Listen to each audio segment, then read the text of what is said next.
Sujet très ambitieux aujourd'hui puisque je vais essayer de vous résumer ce que Frank savait. Enfin, je reste humble, on va parler de ce que je sais que Frank savait. Je vous rappelle que Diana Gabaldon a prévu d'écrire un roman à ce sujet et je n'ai pas la prétention de savoir mieux qu'elle. Au contraire, j'attends beaucoup de ce futur roman car il y a beaucoup de zones d'ombre et d'interrogation. Il nous reste 27 jours avant de pouvoir voir le premier épisode de la saison 7. Et j'ai choisi de parler de Frank car son personnage fait une apparition remarquée sous forme de flashback dans l'épisode, alors qu'il est mort dans le 3e épisode de la saison 3. Dans cette capsule, je vais être amenée à explorer des éléments qui se trouvent dans les tomes 8 et 9, et si vous craignez les spoilers, je préfère vous le dire dès maintenant. Bien que cela n'ait pas été montré à l'écran, les auteurs ont laissé entendre que Claire avait dit à Frank la vérité sur Blackjack Randall. On le comprend dans l'épisode final de la saison 2 lorsque Roger et Brianna examinent les journaux du révérend Wakefield et découvrent que Frank lui avait envoyé une lettre dans laquelle il lui demandait d'arrêter de chercher Blackjack Randall parce que, je cite, « il n'était pas l'homme qu'il pensait être ». Alors que Frank avait toujours été un peu sceptique quant à l'histoire de Claire, cela nous montre qu'il accordait une part de vérité à ses paroles. Frank savait que Claire reviendrait à Jamie plus tard après avoir trouvé sa nécrologie. On le comprend dans cet épisode 7 de la saison 4, de l'autre côté. Frank se rend compte que tout ce que Claire lui avait dit était vrai et qu'elle finirait par mourir avec Jamie à ses côtés. Pour les téléspectateurs, cela explique en quelque sorte pourquoi Frank était prêt à divorcer et à commencer une nouvelle vie en Angleterre. Sa découverte signifie également qu'il a sans vouloir sauver la vie de Claire, car c'est la découverte de cette nécrologie qui a poussé Brianna à entreprendre le voyage au XVIIIe siècle. Et fait troublant, la mort de Frank a finalement précipité le départ de Claire. En effet, Claire ne serait sans doute jamais retournée dans le passé sans la bénédiction de Brianna, laquelle ne pouvait avoir lieu tant qu'elle n'était pas au courant de sa filiation. Ce qui ne pouvait pas intervenir avant la mort de Frank, étant donné la promesse que Claire lui avait faite de ne jamais révéler à Brianna qui était son vrai père, tant que Frank était en vie. À la fin du tome 4, Roger récite à Jamie une lettre de Frank qu'il a apprise par cœur. En substance, il explique, Frank, qu'il a fait des recherches et qu'il a fini par trouver le Fraser dont Claire lui a parlé. Frank parle aussi de la demande qu'il a faite au révérend Wakefield, à savoir placer une fausse pierre tombale portant le nom de James Fraser à côté de celle, réelle cette fois, Jonathan Randall, dans le but de laisser un indice à Claire et Brianna. Il se disait en effet que si Claire et ou Brianna se rendaient à l'église de Sainte Kilda, elles iraient nécessairement voir les tombes et tomberaient sur ces pierres gravées. On apprend également que Frank se savait malade du cœur et qu'il n'avait plus que quelques années à vivre selon ses médecins. Ce qui amène certaines théories de fans selon lesquelles Frank aurait choisi de mourir, se sachant de toute façon condamné.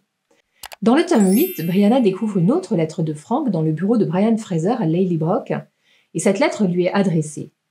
Frank révèle plusieurs choses à Brianna. Il a fini par croire à l'histoire de Claire. Il craint que Brianna n'ait hérité de la capacité à voyager dans le temps. Il y a donc préparé, en organisant des campings, en la faisant monter à cheval, à tirer au fusil. Il y parle aussi de la prophétie Fraser, CF ma capsule d'il y a quelques jours. La lettre est accompagnée d'un arbre généalogique sur lequel figure Brianna, et cela signifie probablement que quelqu'un s'intéresse à elle et qu'elle est peut-être en danger.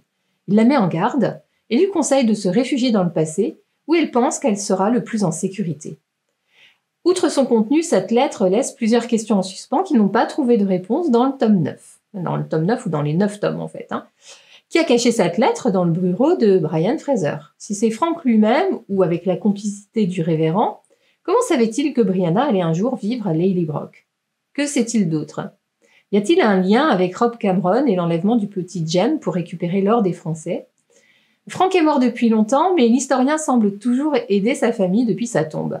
Dans le dernier tome de la saga, L'adieu aux abeilles, les lecteurs découvrent que Brianna a trouvé l'un des vieux livres d'histoire de Frank et a décidé de le ramener dans le passé pour aider sa famille à éviter des situations désastreuses. On découvre, à travers la lecture de Jamie, ce que Frank a écrit au sujet de l'implication des Écossais dans la guerre de Révolution américaine, et le titre de ce livre est « L'âme d'un rebelle, les racines écossaises de la Révolution américaine ». Et dans ce livre, il y a des informations intéressantes sur certains combats et batailles, et Jamie se demande s'il peut faire confiance à Frank, et se pose alors l'éternelle question de la réalité historique narrée par ceux qui ont fait des recherches et ne l'ont pas vécue. Comme le dit Claire à Jamie dans un épisode de la saison 2, si je ne me trompe pas, tout dépend par qui l'histoire est racontée. Elle est forcément vue à travers le prisme d'un individu qui en fait ses propres interprétations.